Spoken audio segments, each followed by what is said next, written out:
Buddha is not a person. Buddha is a state of being. This story is not just about a prince who left his palace. It is about you, about every human being who feels that something is missing, even when everything seems perfect.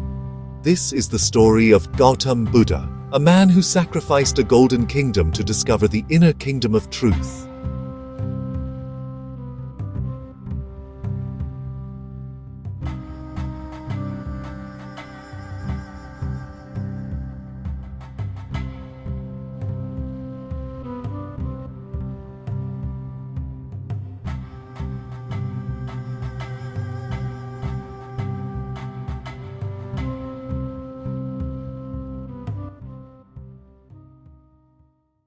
Before he was the Buddha, the enlightened one, he was a man born into a world meticulously crafted to be perfect.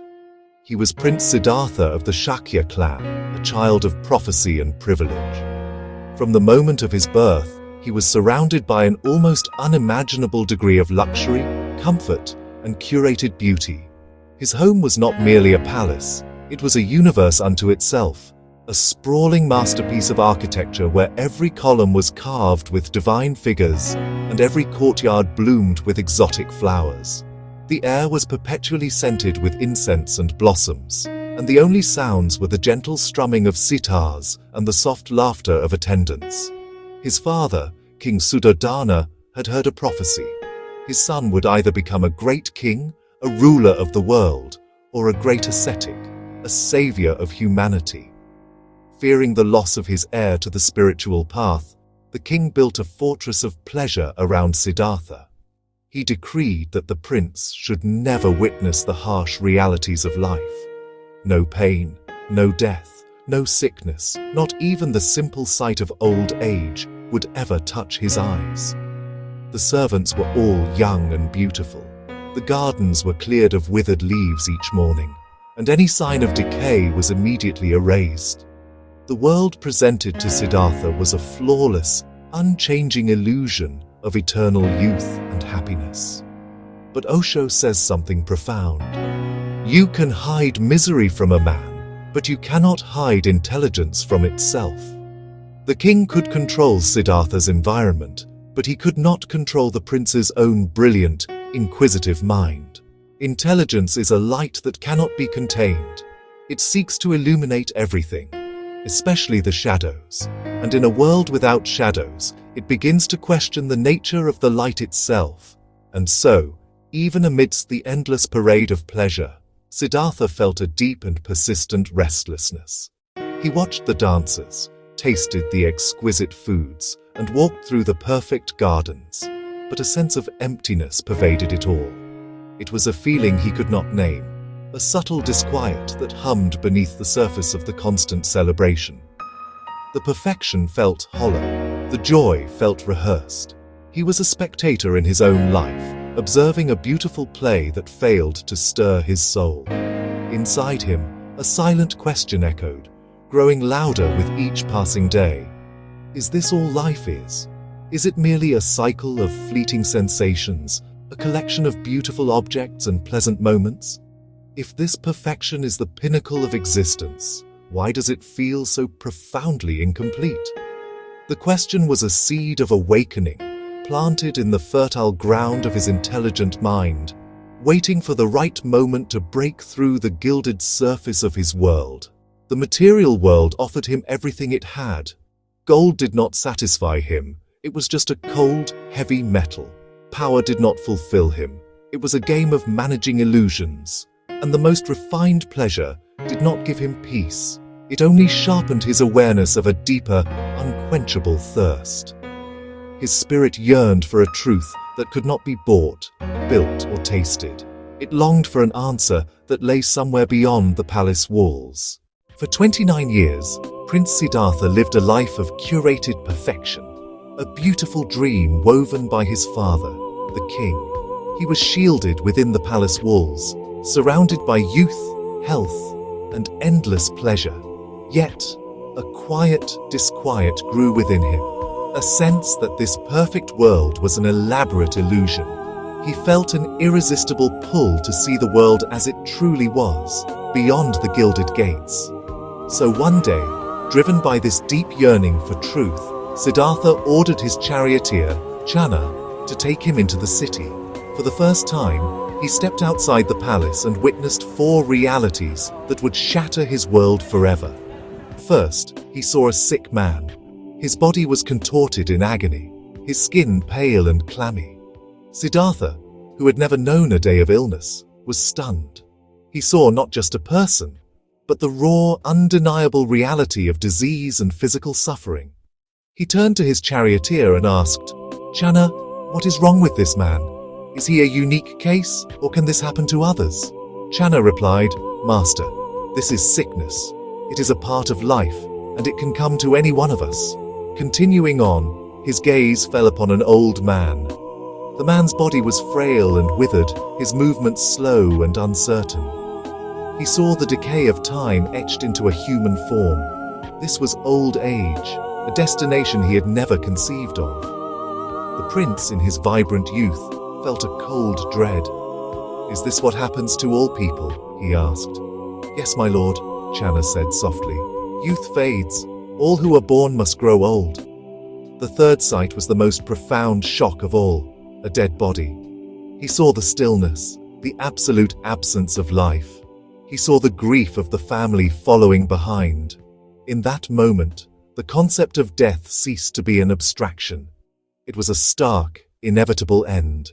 He understood that life, this precious, vibrant experience, was finite. Sickness and old age were merely the path to this final destination.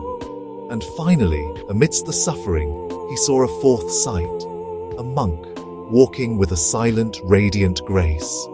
The man had nothing, yet his face shone with a deep, unshakable peace that Siddhartha had never seen in his own opulent palace. He was in the world, but not of it. He seemed untouched by the sickness, aging, and death that had so horrified the prince. Osho says, "The first 3 showed him what life is. The 4th showed him what life can be." The first 3 sights were the problem. Suffering is inescapable. The 4th was the possibility of a solution, a path beyond that suffering.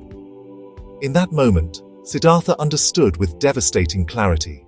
Everything he loved, his wife, his child, his father, would one day sicken, grow old, and die. Everything he possessed would be lost. Even his own strong, healthy body was temporary, a vessel destined for decay. The palace was no longer a home. It was a prison of denial. That very night, he made his choice. He could not unknow what he had seen. He had to find the answer to suffering, not just for himself, but for all beings. He left the palace, not out of hatred for the world, but out of an intense, all-encompassing love for truth.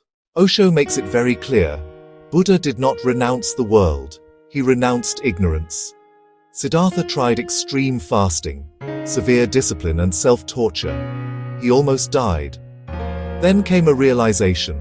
Truth is not found by torturing the body, nor by indulging in pleasure. This became the foundation of Buddha's teaching, the middle way balance, awareness, watchfulness. Under the Bodhi tree, Siddhartha sat silently. Osho describes this moment beautifully. He did nothing, he desired nothing, he simply watched.